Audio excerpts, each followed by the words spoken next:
Hello and hello all, welcome to this episode of 1999 Best Movie Year Ever. I come to you as always as CP, otherwise known as Charles. Today we're covering November. One more month to go after this. Not that anybody really noticed in the month of November, but early November, November 5th to be exact, a movie called American Movie was released, which was a bit of a uber low budget. I still don't know whether or not people think it's a documentary or a comedy or what, but it has such high praise and such infamy, and it's well known by this stage 20 plus years later. It's something that you should probably look into a little bit before you try tackling that movie on, but it's gained a cult following that's to say the bare least. The machinery that is cinema waits for no one, and there were a couple of movies that were released, firstly being the Angelina Jolie, Denzel Washington Bone Collector. That certainly is something to be said, a cop thriller drama with Denzel Washington and Angelina Jolie titled Bone Collector. This was right before both of them became a very big deal. No way would you get either of them to make such a movie these days. Well, maybe Angelina Jolie. Have you seen Eternals? Because also coming out that day was the Russell Crowe, Al Pacino, based on true events story of The Insider. Russell Crowe plays a guy on the inside of a cigarette manufacturer, and he's got some news. Cigarettes aren't really that good for you. I know that's not that big a deal now, but it was a fairly big deal back 21, 2, 3 years ago, and it did quite well. It was about 7 hours too long, and I'll share my memory of this movie, which has nothing to do with actually watching the movie itself. It has more to do with the trailers that played and how all of us employees got to hear it. And after a certain amount of time, if something gets a bit of an earworm in you, you just start quoting these trailers. And The Insider, for some reason, was a catch-on for us, and that trailer could not go without us stopping in our tracks and just quoting. Does he go on television and tell the truth? Yes. Is it newsworthy? Yes. Are we gonna air it? Of course not. I realize that's not that funny now, but just imagine while you're waiting for your popcorn to get made, three idiots behind the counter just start quoting a trailer. A very good movie. I don't know if it's 3 hours good, but good job to everyone involved. Then you have November 10th, which wins the award for lopsided releases. You have Light It Up, which was a crime thriller. And then Pokemon's first movie ever, an animated film that none of us were prepared for. We were prepared for something that comes out in a little bit in November, but holy shit did Pokemon just give it to us. It pushed our shit back in rather hard. Man, I had my shit washed in, bro, big time. Nobody on our staff had any clue how much of a big deal that movie was going to be, and it was just that. The Pokemon movie just ate our lunch and then punched us and stole our treat money. It was rough. That movie really kicked our ass. On the other side of the weekend, we had a movie that caused a bit of a ruckus. Kevin Smith's Dogma was released, and we had paperwork and press requests that came in with that film. If people are asking us anything from the press, we're not to answer them. And none of us understood what the problem was, because, you know, I was a Kevin Smith fan. I knew exactly what we were getting. But apparently, some religious groups thought that it was blasphemy, and it was kind of creepy, because I obviously wasn't around for Last Temptation of Christ. We would have something quite similar to this with Passion of the Christ, but not like this. Passion of the Christ was just Jesus getting his shit pushed back in for 45 minutes. This was just a comedy that God likes to play bowling. No, not bowling. What is that called? Skee ball.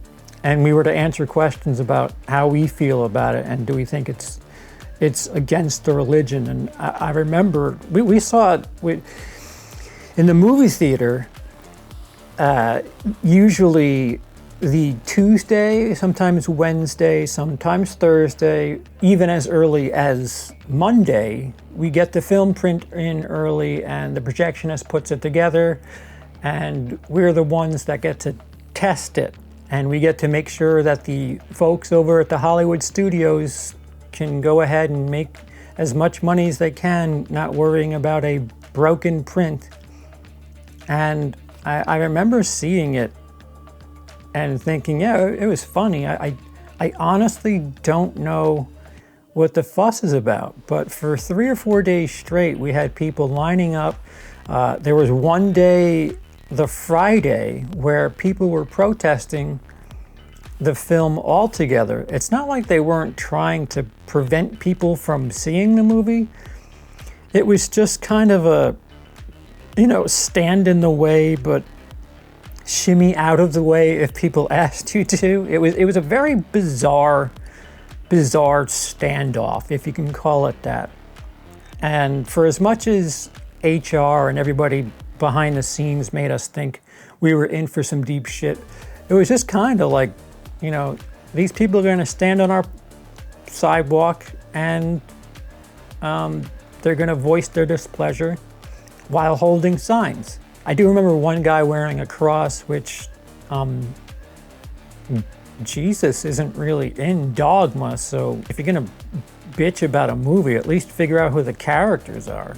Doesn't make any sense to me. That's like me bitching Rise of Skywalker because of Boba Fett. It just doesn't, whatever. And I'm not trying to equate religion to Star Wars. Please don't read into that however you may.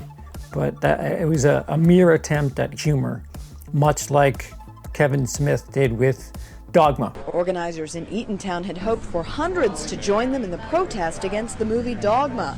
Instead, they got less than 2 dozen. But they were joined by this man. I don't think it stands for anything positive. What does it stand for?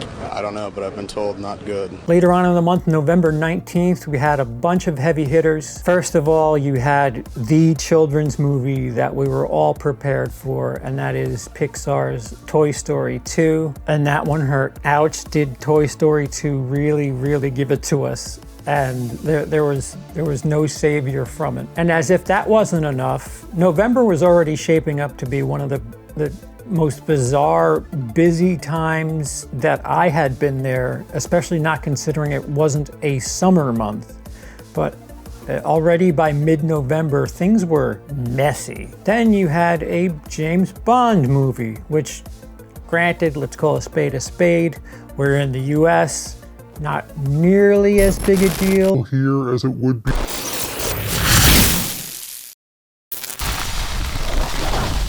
What's up guys, JC once again, back to another video for you guys today, and today is another entry into my good friend CP's 1999 film series, and today I'm going to be talking about something very close to my heart, that is James Bond, or more specifically the film The World Is Not Enough, which came out in 1999, starring Pierce Brosnan. And why I wanted to talk about this one, this was actually the very first time I got to see a Bond movie at the cinema, my very first cinematic Bond experience, and it was amazing. I was just so excited because growing up I've been a big Bond fan. I've watched all the movies on VHS and TV, and to finally get to be taken to see a Bond movie at the cinema, I was very excited. I was ecstatic. I was nervous as you get when you're anticipating something, and I had one of the very best movie experiences. I went with my whole family. We went in a city. It was kind of like a day out, and just to get to see Bond with the music blaring and the action at the cinema was just amazing, and something I'll never forget, because ever since then I've done a tradition with the Bond movies. I've gone seeing every other film since The World's Not Enough at the first week at the cinema, and it just adds to my Bond experience and why I love the franchise so much as well. So to be able to have that as my first time Bond movie was a good experience, because The World's Not Enough kind of has sort of varying opinions. Some people really like it, others don't. I'm kind of in the middle. It's not the best Pierce Brosnan movie, but it's not his worst, and it's not kind of like the best Bond movie. It's not the worst Bond movie. It's kind of like a 3 out of 5, 6 out of 10 sort of movie.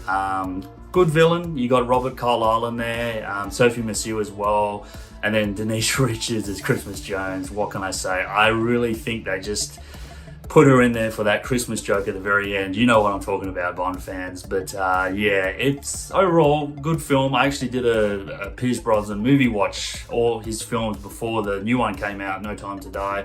And I kind of liked it. It was still pretty enjoyable, and it's just something that it's okay. It's like something you can come back to every now and again. Not one you would probably rewatch if I'm going through all my Bond movies. Not one I pick out straight away, but it's okay. Another reason why I really have a connection with this movie, at the start of the film, if you remember, he's sort of has this action scene in the River Thames, and I was kind of there the year after myself in London on that river doing a boat cruise. So always kind of had memories of that as well every time I see this film at the beginning. So that's probably why it has some kind of connection to me. But anyway, check it out for yourself. The World Is Not Enough. See you next time. I would say the sleeper hit was the Tim Burton released Sleepy Hollow. And that movie was quite fun, even though it was all but black and white. It was a very dark movie. The tone, the mood, everything about the movie was great. Headless Horseman, yeah. Christopher Walken as a Headless Horseman. Great idea, but you took the best part of Christopher Walken and you took it off of him.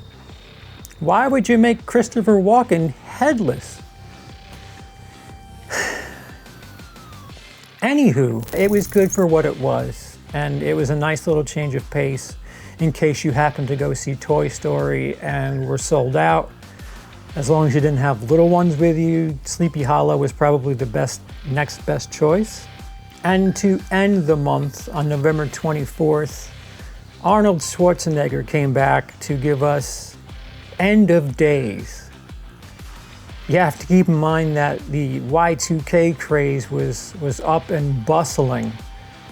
And to have Arnold Schwarzenegger in a movie where he's not Terminator, Commando, any big dude that needs to beat the shit out of somebody to save the day, this was just a dark, bleak movie about the end of days. It didn't do too well, didn't do too poorly. It was run-of-the-mill, if I recall correctly. But it seemed to be something that was rolling towards the last month of the year of the last year of the 1900s, the 1800s, the thousands, that we were rolling into a brand new millennium.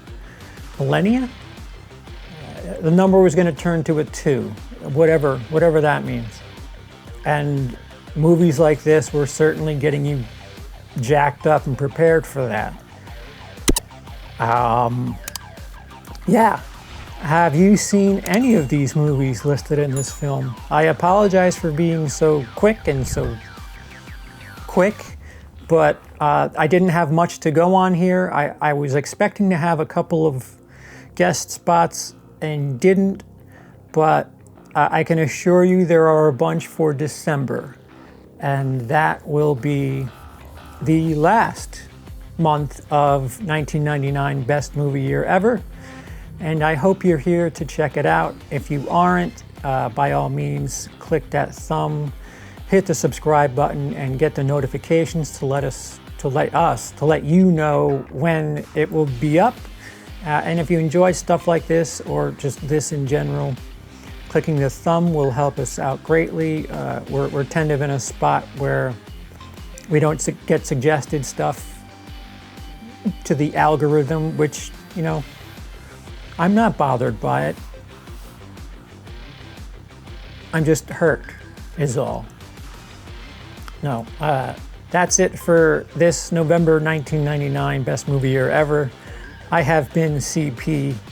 You haven't. Have a day.